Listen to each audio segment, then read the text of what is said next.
ஹே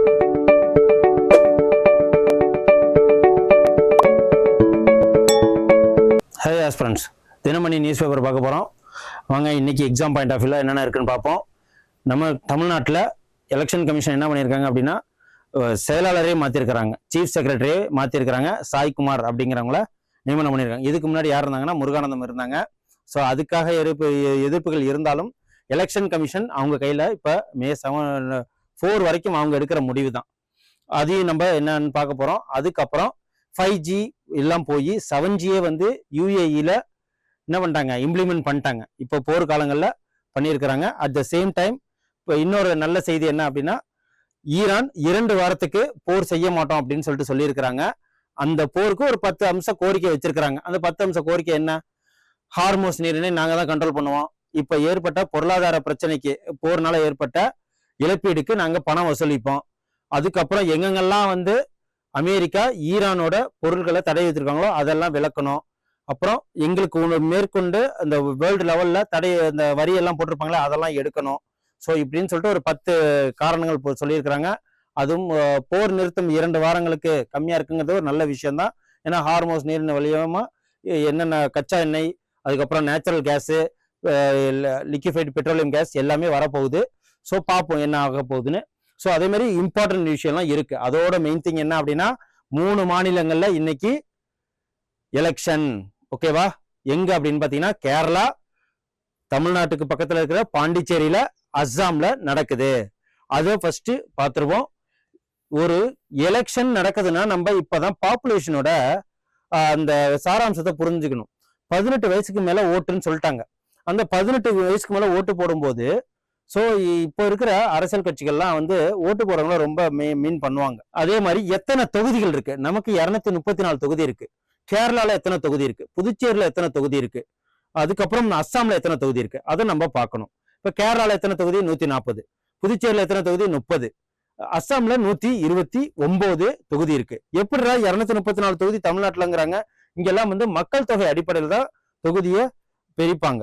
அதே மாதிரி இப்போ ரீசெண்டா வந்து உமன்ஸ் பில், அதாவது அவங்களுக்கு ரிசர்வேஷன் பில் மாறப்போகுது. ஸோ அது மூலயமா அந்த பில் பாஸ் ஆனிச்சு அப்படின்னா 2029 பார்லிமெண்ட் எலெக்ஷன்ல இப்போ 543 தொகுதியா இருக்கிற அந்த கான்ஸ்டிடியூவன்சிய 819 மாத்தணும். ஏன்னா மக்கள் தொகை கூடி இருக்கு இல்லைங்களா, அதனால. ஓகே, அதெல்லாம் பார்ப்போம். இப்போ கேரளம், அஸ்ஸாம் மற்றும் புதுச்சேரியில இன்னைக்கு எலெக்ஷன் நடக்குது. 2 யூனியன் பிரதேசத்துக்கு மட்டும்தான் லெஜிஸ்லேச்சர்னு ஒன்று இருக்கு, சட்டமன்றம்னு இருக்கு. அது எது அப்படின்னு பாத்தீங்கன்னா நியூ டெல்லிக்கும் புதுச்சேரிக்கு மட்டும்தான் இருக்கு. ஸோ இன்னைக்கு புதுச்சேரியில எலெக்ஷன் 30 தொகுதி இருக்குங்க. இங்க பாருங்க, புதுவைக்கு ஃபர்ஸ்ட் பார்ப்போம். புதுச்சேரி யூனியன் பிரதேசத்துல 30 தொகுதி இருக்கு. 30 தொகுதியில எத்தனை வேட்பாளர்கள் மொத்தமா தாக்கல் பண்ணியிருக்காங்கன்னா 294. ஓகே, 294. அதுக்கெல்லாம் நமக்கு இது வேண்டாம், மக்கள் தொகை தான் இதுல பார்க்கணும். பாருங்க, ஆண்கள் வந்து 9.50 லட்சம் மக்கள் தொகை தான் இருக்காங்க. பெண்கள் வந்து 5 லட்சம், மொத்தமா 9.50 லட்சம் மக்கள் தொகை இருக்கிறாங்க. ஆண்கள் பிரிவுல 4,46,667 பெண்கள் இதுல அதிகமா இருக்காங்க. 5 லட்சத்துக்கு மேல இருக்கிறாங்க. மொத்தமா வந்து 10 லட்சத்துக்குள்ள 10 லட்சத்துக்கு 50 லட்சம் மக்கள் தொகை தான் இருக்காங்க. 30 தொகுதி. ஸோ இது ஸ்ட்ரெயிட்டா 3ஆம் பாடத்துல ஒரு 140 பேர். இதுல இப்போதைக்கு யாருன்னா என்ஆர் காங்கிரஸ் அந்த ஆட்சி தான் நடந்துகிட்டு இருக்கு. ஸோ அதெல்லாம் நம்ம பார்ப்போம். மக்கள் தொகையை பேஸ் பண்ணி தான் இதெல்லாம் வந்து மொத்த ஆண்கள் பெண்கள் மக்கள் தொகையை மட்டும் தான் சொல்லியிருக்காங்க, தவிர இதுல ஓட்டு எண்ணிக்கை அந்த இதெல்லாம் வந்து சொல்லல. ஓகே, கேரளத்துல பாருங்க, கேரளத்துல 140 தொகுதி இருக்கு. 140 தொகுதி இருக்கு, 234 மாதிரி. அதுல மொத்தமா 2.71 கோடி மக்கள் தொகை இருக்கிறாங்க. 2.71 கோடி மக்கள் தொகை இருக்கிறாங்க. இத்தனைக்கும் அது 100% கல்வி அறிவு பெற்ற ஒரு மாநிலம் தான் கேரளா. ஸோ அங்க 2 கட்சி தான் வரும். ஒன்று காங்கிரஸ் வரும், இல்லை மார்க்சிஸ்ட் கம்யூனிஸ்ட் கட்சி வரும். ஸோ 2 தடவையா மார்க்சிஸ்ட் கம்யூனிஸ்ட் கட்சி தான் ஆண்டிருக்கு. இப்போ 3ஆவது தடவை ட்ரை பண்ணிட்டு இருக்காங்க. அது நம்ம அரசியலுக்குள்ள போக வேண்டாம். ஸோ ஆண்கள் வந்து 1.32 கோடி, பெண்கள் 1.39 கோடி. இதுலயும் வந்து பெண்கள் தான் அதிகமாக இருக்கிறாங்க. ஓட்டு போடுற எண்ணிக்கையில பெண்கள் தான் இங்கே அதிகமா இருக்கிறாங்க. அதுக்கப்புறம் அஸ்ஸாம்ல எத்தனை தொகுதி இருக்கு? 126. அங்க 140 பார்த்தோம். இங்க மொத்த வேட்பாளர்கள்லாம் நமக்கு தேவையில்ல. இங்க எத்தனை மக்கள் தொகை இருக்காங்க? 2.50 கோடி. ஓகே, 2.50 கோடி. இதுல 1.25 கோடி ஆண்களும் 1.25 கோடி பெண்களும் சமமாக இருக்கிறாங்க. ஓகே, இதுல அது மட்டும் இல்லாம இங்க எலெக்ஷன் நடக்குது. ஸோ ஆனா எல்லாருக்குமே இப்ப தமிழ்நாடு எல்லாமே சேர்த்து மே 4ஆம் தேதி தான் ரிசல்ட் வெளியே விட போறாங்க. அப்போ பார்த்துப்போம் யார் யார் என்னன்னு பார்த்துறாங்கன்னு. நமக்கு இந்த தொகுதி மக்கள் தொகை அது மட்டும் தெரிஞ்சா போதும். ஸோ ஈரானோட முக்கிய நிபந்தனைகள் 2 வாரத்துக்கு போரை நிறுத்தி வைக்க ஒப்பந்தம் போட்டிருக்காங்க. அமெரிக்காவோட அச்சுறுத்தல் நிறுத்தப்படணும் அப்படின்னு சொல்லிட்டு சொல்லியிருக்கிறாங்க. அது மட்டும் இல்லாம ஈரானுக்கு அணுசக்தி செறிவூட்டும் அந்த யுரேனியம் 235 சொல்லுவாங்க இல்லையா, அதை அவங்க தயாரிப்பாங்க. ஏன்னா கரண்ட்டுக்காக தயாரிக்கிறேன்னு சொல்லியிருக்காங்க. அதுக்கும் அவங்க பர்மிஷன் கொடுக்கணும்னு இருக்காங்க. அப்புறம் ஈரானுக்கு என்ன தடைகள் அனைத்துமே நீக்கணும். ஸோ பொருளாதார தடையெல்லாம் விதிச்சிருப்பாங்க இல்லையா, அது அனைத்துமே நீக்கணும் அப்படின்னு சொல்லியிருக்கிறாரு. அப்புறம் ஹார்மோஸ் நீர் மீது அவங்களுக்கு தான் ஃபுல் அதிகாரம் வேணும். அது இந்த இதுல கப்பல் போறப்போ அது அவங்க பணம் வசூலிப்பாங்க. அது இப்ப போர்னால ஏற்பட்ட அழிவுகள் மூலயமா நஷ்டத்தின் மூலயமா அதை ஈடுகட்டுவோம்னு சொல்லியிருக்காங்க. ஸோ இதுக்கெல்லாம் ஒத்து வந்தா ஓகே, இந்த 10 நிபந்தனைகளை விதிச்சிருக்காங்க ஈரான். ஓகே, அப்புறம் இந்த ஃபெர்டிலைசர் இப்போ இந்த சூழ்நிலையிலே ஃபெர்டிலைசருக்காக ஆஸ்திரேலியாவுக்கு ரொம்ப பாதிப்புகள் ஏற்பட்டிருக்கு இந்த போர்னால. இருந்தாலும் நம்ம மானியம் கொடுத்துருக்கோம். 41,534 கோடி ரூபாய் மானியம் கொடுக்கறதா சென்ட்ரல் கவர்மெண்ட் சொல்லியிருக்கிறாங்க, இந்தியன் கவர்மெண்ட். ஸோ கேரிஃப் வருவதுக்காக இதுல என்ன யூஸ் பண்ணுவாங்க இந்த ஃபெர்டிலைசர்லாம் அப்படின்னா என்பிகே. ஓகே, என்பிகே அப்படின்னா என்ன அப்படின்னா பொட்டாசியம். ஓகே, என்பிகே அதாவது பொட்டாசியம், பாஸ்பரஸ் இதெல்லாம் யூஸ் பண்றதுதான் இந்த என்பிகே ஃபெர்டிலைசர். நைட்ரஜன் இதெல்லாமே சேர்த்து தான் யூஸ் பண்ணுவாங்க. அதுக்கப்புறம் ஆர்பிஐ மானிட்டரி பாலிசியை ரோல் பண்றது யாரு அப்படின்னா ஆர்பிஐயோட கவர்னர் என்ன சொல்லியிருக்காங்க அப்படின்னா ரெப்போ ரேட்ல எதுவுமே சேஞ்ச் இல்லை அப்படின்னு சொல்லியிருக்காங்க. நமக்கு இதுல ரெப்போ ரேட்னா என்ன, ரிவர்ஸ் ரெப்போ ரேட்னா என்ன, கேஷ் ரிசர்வ் ரேஷியோனா என்ன அப்படின்னு சொல்லிட்டு நமக்கு தெரிஞ்சுக்கணும். ஸ்டாச்சுரரி லிக்விடிட்டி ரேஷியோ இதெல்லாம் பேங்க் ரேட்டு இதெல்லாம் நமக்கு எப்போ எக்ஸாம்ல வந்தாலும் இது சம்பந்தமா ஒரு கொஸ்டின்ஸ் வந்துருது. இப்போ நம்ம இதுல பார்க்க போறது ரெப்போ ரேட்னா என்ன, ரிசர்வ் வங்கி வழங்கும் குறுகிய கால கடன் யாருக்கு வழங்குறாங்க அப்படின்னா பேங்க்குக்கு வழங்குவாங்க. எவ்வளவு அப்படின்னா 5.25 அந்த சதவீதத்துல கொடுக்குறாங்க. இப்ப நமக்கெல்லாம் லோன் எவ்வளவு கொடுக்குறாங்க அப்படின்னு பாத்தீங்கன்னா 7.2% கொடுக்குறாங்க இல்லையா. ஸோ பேங்க்குக்கு லோன் ஆர்பிஐ சென்ட்ரல் பேங்க் கொடுக்கறது. கேஷ் ரிசர்வ் ரேஷியோனா ஒரு 500 கோடி 1000 கோடி கேஷா அவங்க வச்சுப்பாங்க. அதுக்கு அவங்க வட்டியும் கொடுப்பாங்க. அதுக்கு கேஷ் ரிசர்வ் ரேஷியோ ஒன்று இருக்கு. ஸ்டாச்சுரரி லிக்விடிட்டி ரேஷியோ அப்படின்னா என்ன, டெய்லியும் பேங்க் எவ்வளவு பணத்தை ஹேண்டில் பண்ணணும் அப்படின்னு சொல்லிட்டு ஒரு ரேஷியோ வச்சிருப்பாங்க. அதுதான் இது. அப்புறம் ரிவர்ஸ் ரெப்போ ரேட்னு இருக்கு. இவங்க என்ன பண்ணுவாங்க, இப்போ ஆர்பிஐ எப்படி கமர்ஷியல் பேங்க் பணம் கொடுக்குறாங்களோ, ரிவர்ஸ் ரெப்போ ரேட்னா என்னன்னா தன்னிட்ட இருக்கிற பணத்தை இன்ஃபிளேஷனை கம்மி பண்ணும், பணப்புழக்கத்தை கம்மி பண்ணா ரிவர்ஸ் ரெப்போ ரேட்னு போடுவாங்க.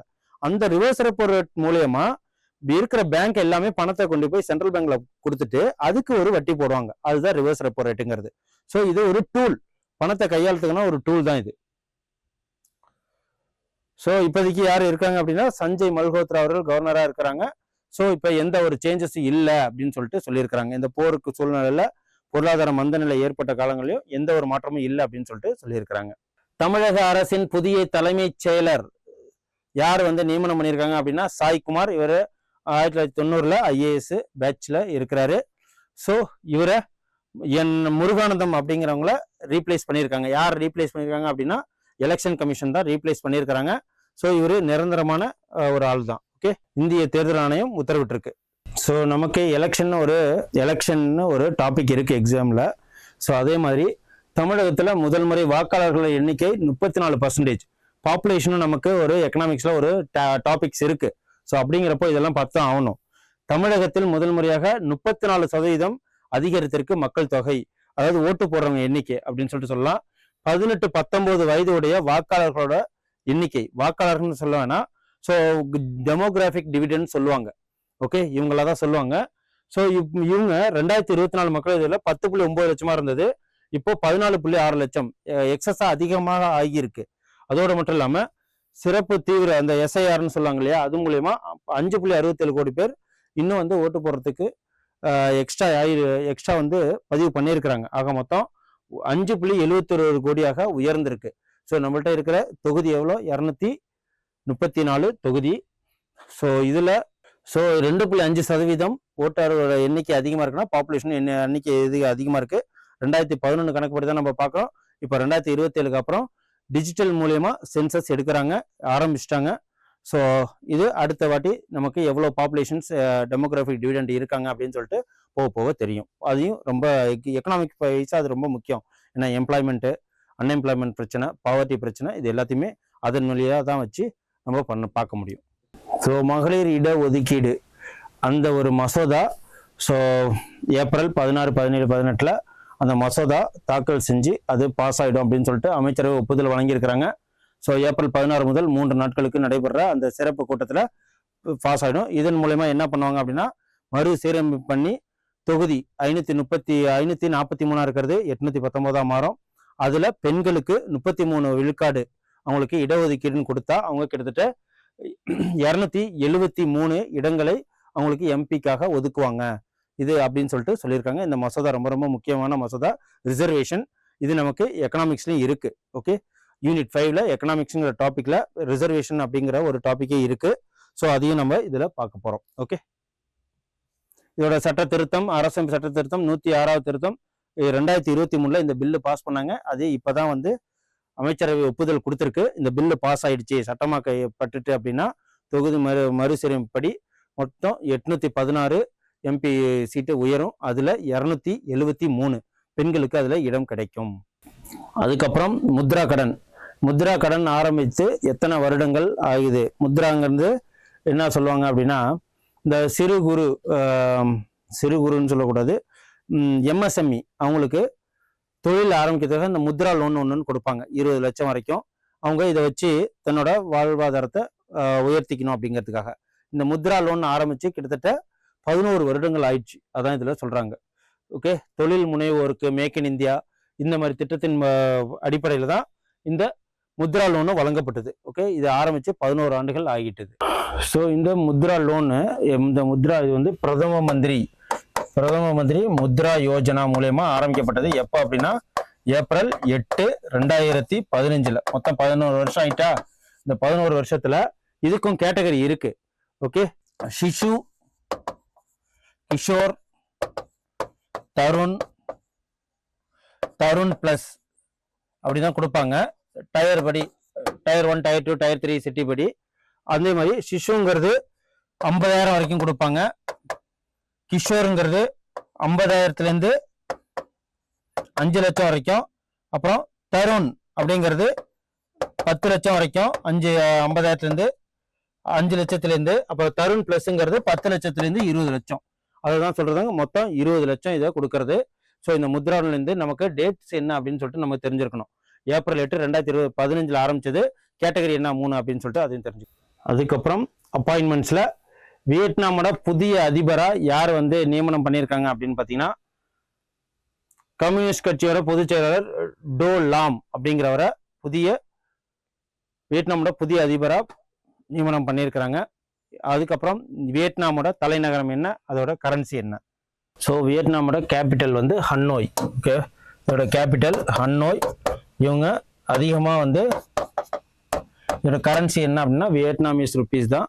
அதுக்கப்புறம் வியட்நாம் அதிகமாக என்ன ப்ரொடியூஸ் பண்ணுறாங்க அப்படின்னா ரைஸ் ப்ரொடியூஸ் பண்ணுறாங்க. அதிகமாக என்ன எக்ஸ்போர்ட் பண்ணுறாங்க அப்படின்னா ரைஸ் கம்மியாக இருந்தாலும் காஃபி அதிகமாக வந்து எக்ஸ்போர்ட் பண்ணுறாங்க. அதுவும் ரோபஸ்டன் அப்படின்னு சொல்லிட்டு ஒரு ஸ்பெஷல் காஃபியை அவங்க வேர்ல்டு ஃபுல்லாகவே எக்ஸ்போர்ட் அதிகமாக பண்ணுறாங்க. ஸோ இவ்வளோதான் நமக்கு ஃபேக்ட்ஸ் தெரிஞ்சால் போதும். ஸோ அவ்வளோதான் ஸ்டூடெண்ட்ஸ், இன்னைக்கு எக்ஸாம் பாயிண்ட் ஆஃப் வியூவில் நமக்கு பாயிண்ட்ஸ் இதெல்லாம் நம்ம பார்த்தோம். ரொம்ப யூஸ்ஃபுல்லாக இருக்கும்னு நம்புகிறேன். ஸோ இதேமாரி டெய்லி உங்களுக்கு தெரியும்னா சப்ஸ்கிரைப் பண்ணுங்கள், லைக் பண்ணுங்கள். நன்றி, வணக்கம். நாளைக்கு தினமணியில் இம்பார்ட்டன்ட் பாயிண்ட்ஸில் உங்களை சந்திக்கிறேன். Thank you. Send a map. You dare to dream, we care to accomplish.